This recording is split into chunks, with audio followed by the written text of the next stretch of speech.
Anglo Indians की लोकसभा में और विधानसभा में एक सीट हुआ करती थी, उनका रिप्रेजेंटेशन था। इन्होंने जनगणना करा ली फर्जी, इन्होंने फर्जी जनगणना कराई और फर्जी जनगणना करा करके एंग्लो इंडियंस की एक सीट ले ली, छीन ली। अभी सुनने में आ रहा है एक मंत्री जी चिल्ला रही हैं कि आरक्षण खत्म हो गया। अच्छा, आप खुद सोचिए, सरकार में भी रहेंगे और आरक्षण की भी बात करेंगे, तो जिन्हें आरक्षण की चिंता है, जो पिछड़े दलित और अल्पसंख्यक आदिवासी भाई बहन हैं, चाहे वो दिल्ली में हो चाहे लखनऊ में है, तुरंत बीजेपी को छोड़ दें, तुरंत छोड़ दें। और ये भाई जाति जनगणना एक स्टूल किट नेता हैं, वो बहुत किट कर रहे हैं, किट। मुझे लगता है उनका ऑफर मुझे खत्म करना पड़ेगा।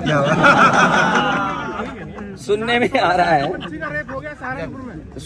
रहा है कि जो स्टूल किट मंत्री हैं, ये उधार पे बैठे हुए हैं, उन्हें हुक्म मिलता है तो कभी इधर कभी उधर, कभी उधर कभी इधर।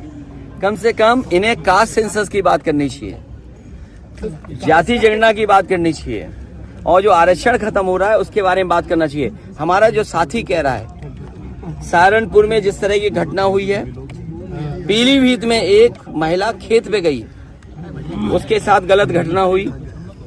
आज सुनने में आ रहा है अयोध्या में भी घटना हुई, और कन्नौज की मैं बता दूं, एक दलित समाज की बेटी, उसके साथ जो घटना हुई, और पुलिस और बीजेपी के लोगों ने मिलकर के एक झूठी कहानी बनाई, उसे पेड़ पे लटका करके बताया कि पेड़ पर वो अपनी आत्महत्या की, और उसका पोस्टमार्टम नहीं हुआ। ये पोस्टमार्टम किसकी वजह से नहीं हुआ है?